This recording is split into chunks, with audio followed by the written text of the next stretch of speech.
Apocalipse 5, versículo 4 e versículo 5.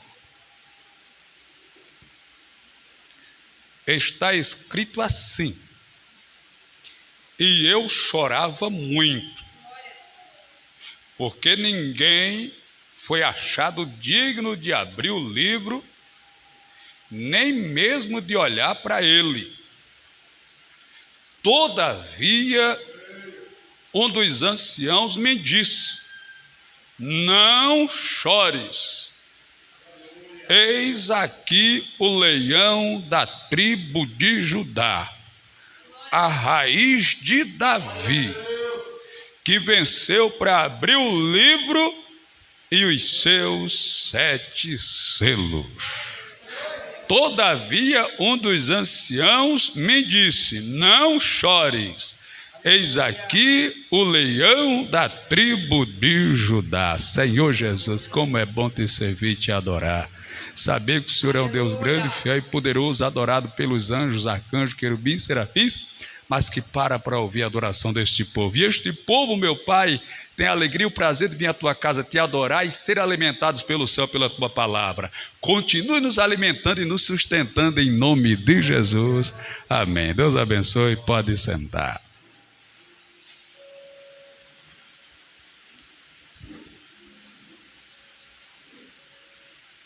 A igreja, ela pode ser uma lavoura.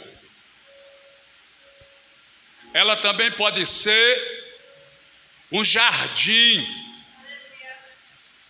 Ela também é chamada de manancial selado. É também chamada de edifício.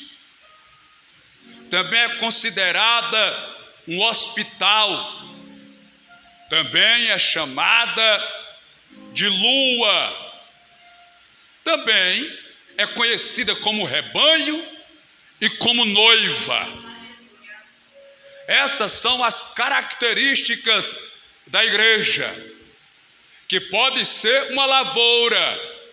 Quando a igreja é uma lavoura, Jesus Cristo é o agricultor. Quando ela é um jardim, ele é o hortelão ou o jardineiro. Quando ela é uma fonte, ele é a água que jorra desta fonte. Quando ela é um hospital, ele é o médico desse hospital. Quando ela é um edifício, ele é o arquiteto e a base desse edifício. Quando ela é uma noiva, ele é o noivo. Quando ela é um rebanho, ele é o bom pastor. Só que esse Jesus, além de ser pastor, ele também é cordeiro. Mas além de cordeiro, ele também é leão.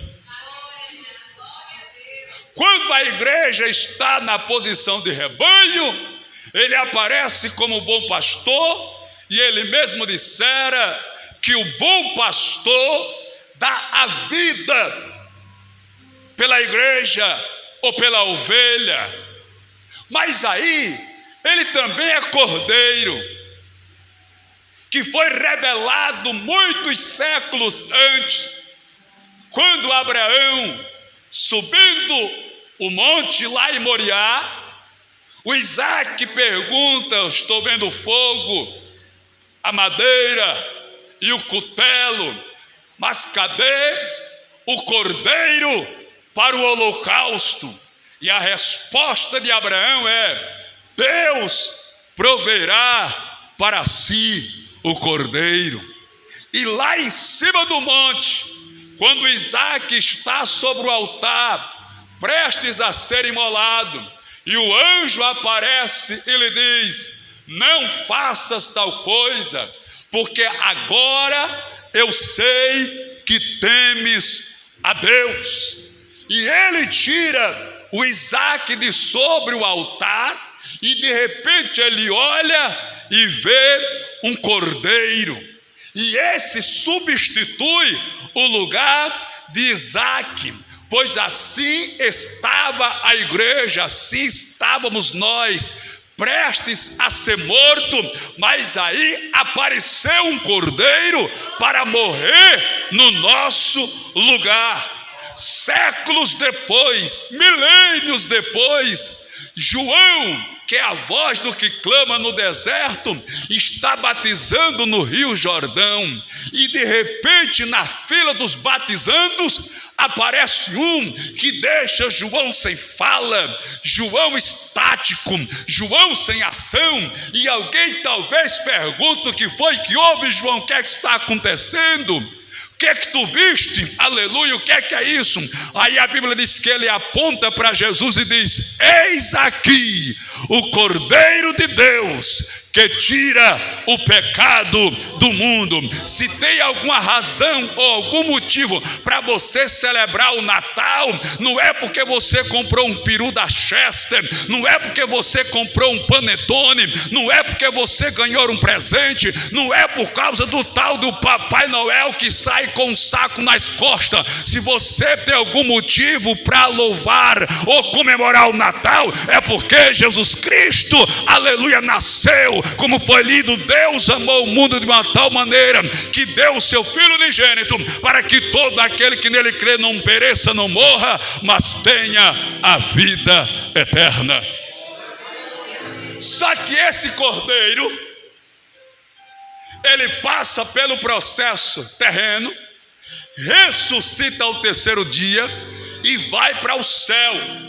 E lá no céu, quando o apóstolo João recebe a visão celestial, e na visão ele vê um livro selado com 7 selos. Eu disse 7 selos por dentro e por fora. E a Bíblia diz que tinha um anjo grande, forte e poderoso, que bradou na eternidade dizendo: quem é digno de abrir o livro, de desatar os seus selos, ou de o ler? Aí ele diz que ninguém no céu, aleluia, entre os anjos, arcanjos, querubins, serafins e mais 8 classes de anjos que nós não conhecemos, nem mesmo o anjo forte que bradou, que gritou, podia abrir o livro. Nem no céu, nem na terra, entre os grandes autoridades, os cientistas, políticos, generais, não teve ninguém hábil ou capaz de abrir o livro,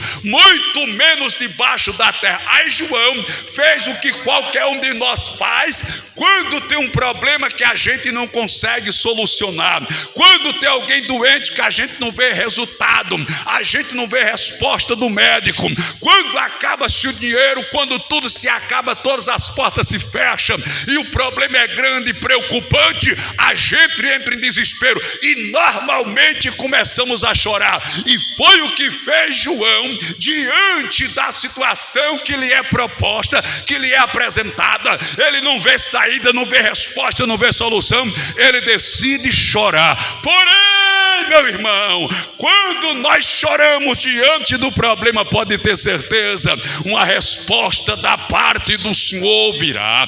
Quando não houver saída, não houver resposta, não houver solução, não houver cura, não houver, aleluia, pode derramar-se em lágrimas, porque quando você se derramar em lágrimas, com certeza a resposta dos céus virá. Aí de repente apareceu o ancião e disse a João: João, não chores mais, pare de chorar, engula o choro, acabe com esse negócio. Quem sabe, João, em um diálogo, aleluia, conjecturado na minha mente com o anjo, disse: mas como eu não vou chorar, como eu não vou estar em desespero, tem doença na minha casa, tem desemprego na minha casa, final de ano chegou, não comprei nenhuma sandália, não comprei, aleluia, aleluia, nenhuma gravata, o negócio está esquisito, o fogão só está funcionando uma boca, a geladeira queimou,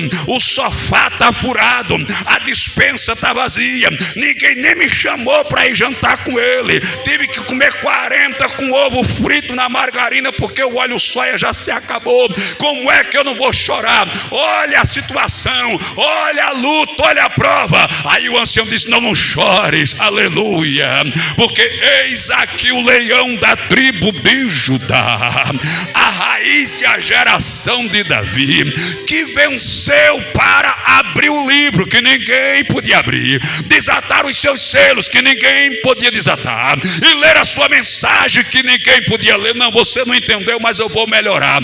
O ancião chegou apresentando, aleluia, o leão da tribo de Judá, e dizendo: quando o teu problema ninguém debaixo da terra poder resolver, ninguém sobre a terra, as autoridades, o prefeito, o vereador, o governador, o médico, o juiz, o delegado, o advogado, não poder resolver, ou até mesmo no céu entre os anjos poderosos que você imagine, não tiver solução, o leão da tribo de Judá, ele ainda é grande e poderoso para resolver o teu problema, para abrir essa porta que está fechada, para arrancar essa doença que ninguém arranca, para mudar o teu cativeiro e te dar vitória. Ele ainda é Deus.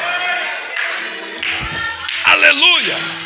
Mas quem sabe João pensou que Jesus ia ser apresentado como cordeiro. Sabe quando é que Jesus é apresentado como cordeiro?